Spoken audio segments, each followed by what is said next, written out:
7 insane deleted scenes from Thor, Love and Thunder explored. Marvel movies always come with the baggage of a wide range of deleted scenes, but from the looks of it, Thor, Love and Thunder has surpassed many of its predecessors. With a runtime of less than 2 hours, this Taika Waititi creation has edited out a little more than usual, and even members of the cast were vocal about it. I think Taika is really good at reflecting the way life can be dark and comedic. Natalie Portman, for instance, revealed that some of the scenes that were omitted from the final cut were filmed in various ways with numerous retakes. Some major cameos that were filmed did not appear in the movie, and as of now, we are waiting to see how many of these scenes make it to the Blu-ray and DVD release. In this video, we will be discussing some of these deleted scenes, and also a few major speculations that either turned out wrong or were left out in the final cut. There might be a few spoilers along the way, and so you have been warned. Before we go into our explanation, we have a very small request. If you like our content, please support us by subscribing to our channel. This is a small click for you, but for us, it means a lot. Thank you. Let's begin. So this is my vow.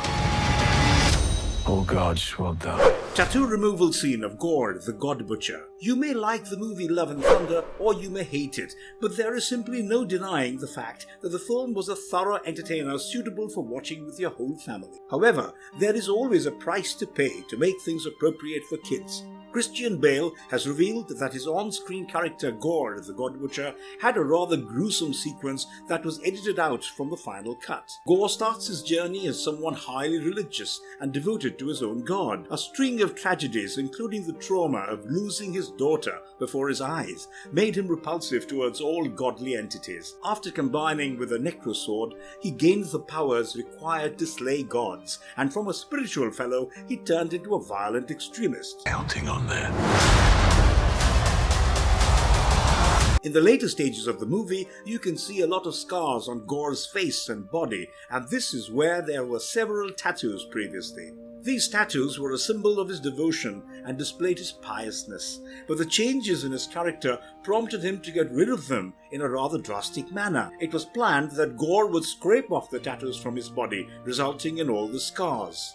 Unfortunately, this sequence was deemed to be a bit too extreme, and the final version of the movie did not include it. Christian Bale did not seem agitated about the editing work, and he seemed to agree that the scene was not suitable for a movie that intended to entertain children as well as adults. However, those who missed the truly dark and grim version of Gorr in the movie and found the narrative to be too light-hearted would surely have appreciated the inclusion of such an impactful scene.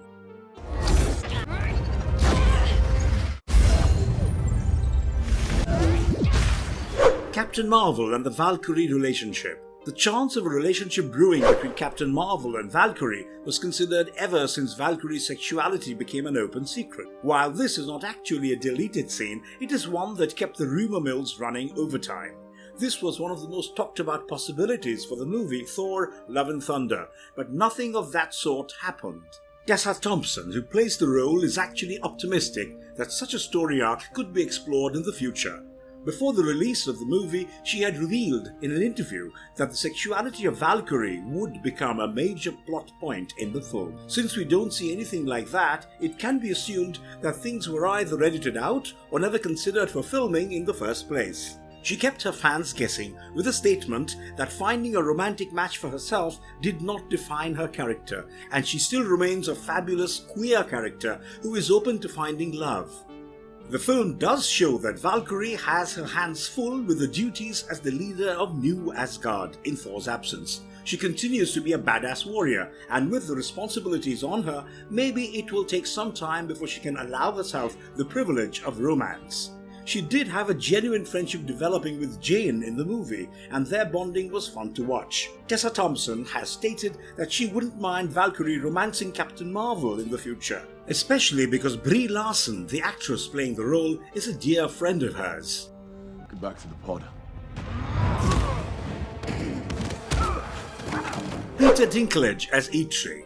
Peter Dinklage has an insane fan following. and the Game of Thrones star was all set to reprise his role as Eitri in the movie Thor: Love and Thunder. Much to the disappointment of the fans, the final cut of the movie features no such scene, but it is also evident that Peter Dinklage did film for a couple of scenes. In an interview, Christian Bale spilled the beans on Peter Dinklage's appearance in the movie, when he seemed elated about getting to work with him.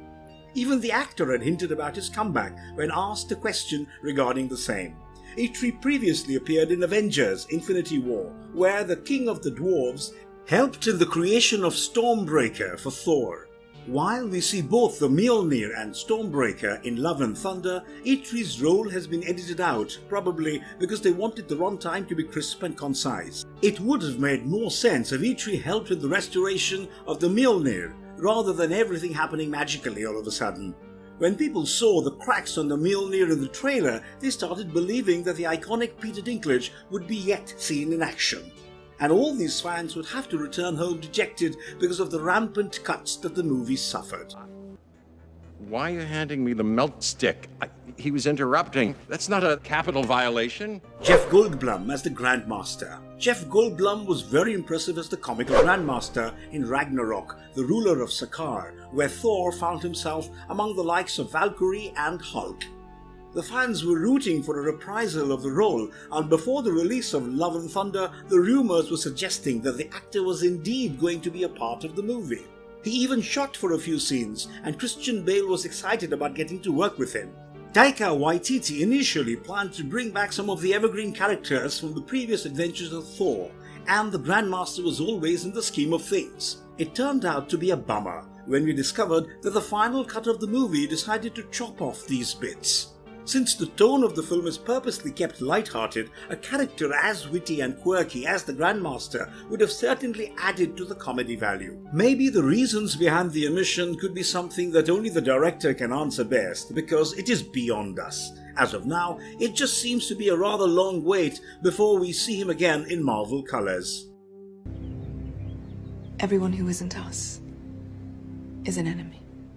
Lena Headey's cameo. She made quite a few heads turn as Queen Cersei from Game of Thrones, and her performance as a negative character shed some light on her phenomenal acting skills. It was a very exciting prospect when it was revealed that she would appear in Thor: Love and Thunder, and the rumors also suggested that she would be seen as a fellow Valkyrie. The actress, however, ran into some legal trouble with her previous agency, Troika, and she is now being sued for a huge amount of approximately $1.5 million, which includes a cut from her fees for Love and Thunder. The actress claims that she doesn't have any written contract with Troika, and the claims made by them are completely unfounded. While the verdict on the legal hassle is yet to be known, it became pretty clear that her role was chopped off in the final edits for the movie. The fans missed out on another power-packed performance from the veteran actress, who would have certainly added value to the film. We hope that these deleted scenes are officially released someday, so that the viewers can at least see how Lena Headey is featured in the scheme of things in the narrative.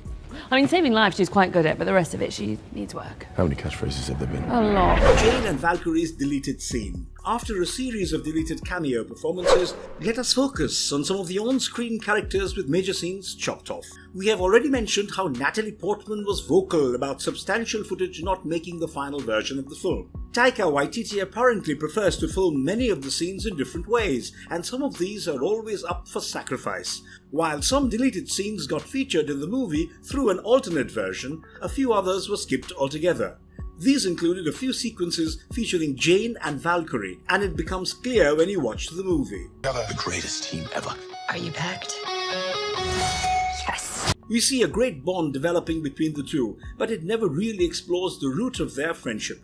Apparently, some of these scenes that revolved around their relationship were removed because the director wanted to fit the movie into a certain runtime. Since the element of humor and love takes precedence over serious action in Love and Thunder, maybe these deleted scenes would make more sense if they were included. It does seem like such a waste to make two professional actors sweat it out through repeated takes and then just leave the scenes aside. What's it been, like 3-4 years? 8 years, 7 months and 6 days, give or take. Emotional moments between Jane and Thor. Thor and Jane's relationship. was one of the central topics of the movie, and the awkwardness between the ex-lovers blooming into their repressed love for each other was adorable to watch. There is a considerable amount of screen time for the two, where we watched them take down Gorr the God Butcher and his shadow monsters. Taika Waititi doesn't compromise on the emotional scenes between them, especially the one where Jane dies in his arms after making the ultimate sacrifice for him by wielding the Mjolnir one last time. That being said, it has been revealed by Natalie Portman herself that there was more to their relationship that escaped the final results of the movie. Thor and Jane had some very emotional moments, and it could be possible that the scenes were thought to be a bit too serious for a movie targeted towards a young audience. Natalie Portman's thoughts are exactly in line with what Christian Bale feels about the flurry of deleted scenes, and both are of the opinion that such things are inevitable, while also praising the quality and value of the deleted footage. This particular deleted scene we are not really complaining about because there is already far too much importance assigned to their relationship in the existing footage. Maybe the inclusion of the deleted parts would have made things a bit too soapy for comfort. Forgive me.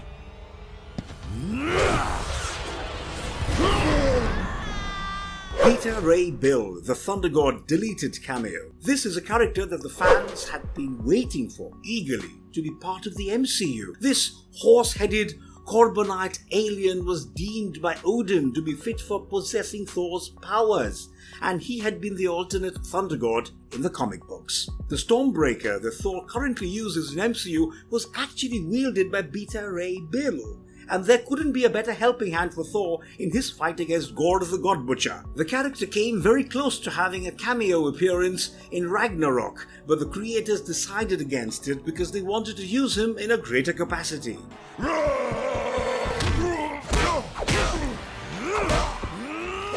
Before the release of Love and Thunder, it was rumored that Beta Ray Bill could well be in the scheme of things, but the end results left the fans disheartened.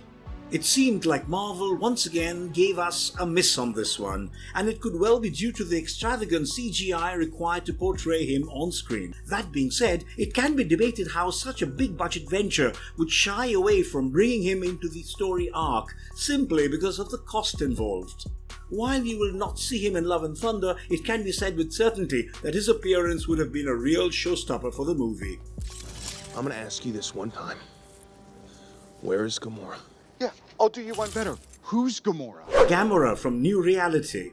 It was pretty clear from the trailer that the entire team of Guardians of the Galaxy would have a role to play in Love and Thunder. We did get to see Star-Lord, Groot, Nebula, Mantis and Rocket Raccoon back in action, although their screen time was rather limited. They participated in a mission alongside Thor where they protect an alien race from an invading species, but their journey together is cut short pretty early in the movie. Gamora, however, continues to be missing, although many had guessed that she would show up alongside the others. Her character, played by Zoe Saldana, died in the MCU timeline when Thanos sacrificed her to gain possession of the Soul Stone. If she did have to appear, it would have to be Gamora from another universe, and while we did hope against hope for some reality-altering version of Gamora, the movie simply stepped aside these possibilities.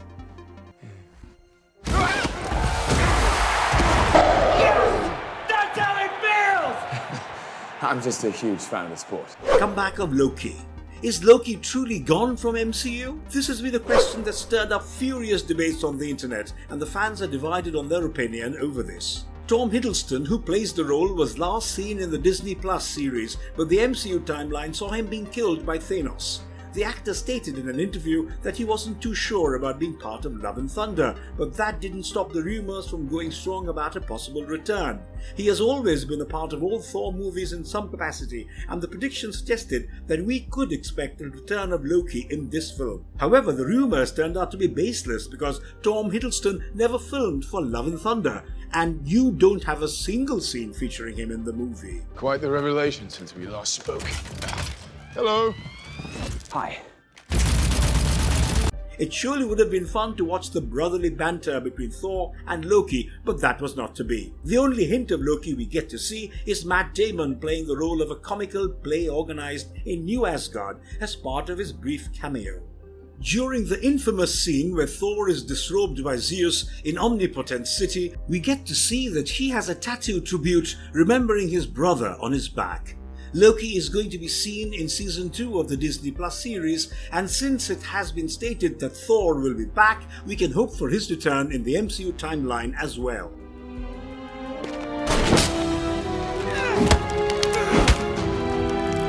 You cannot quell a god! Adam Warlock's rumoured cameo. This was yet another infamous rumour that was busted when the movie was released. During the making of Love and Thunder, fans were hyped up about the possibility of watching Adam Warlock in the movie. There was a popular fan art being circulated which depicted Thor fighting Gorr, the God Butcher, as Adam Warlock. All these turned out to be far-fetched imaginations because Adam Warlock is still on hold in terms of the MCU. Adam Warlock is an artificial, perfect humanoid, and he rebelled against his creators following a conflict with Thor. He travels through space, encounters various adventures, and is almost like a cosmic entity with incredible powers. It has been revealed that Adam Warlock will be played by Will Poulter in Guardians of the Galaxy Volume 3, so luckily for the fans, it will not be a very long wait, with the movie slated for release next year.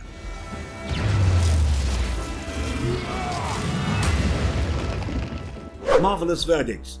Too precious to be deleted and omitted. Some of the cameos feature such big names that it makes you wonder if it was worth cutting their roles short. We believe that the movie would have done fine, probably better with longer runtime, and the fans certainly wouldn't have complained about watching their favourite stars in fun little cameos. Hiring megastars who charge a bomb and finally omitting their entire part is a luxury that a brand like Marvel can afford.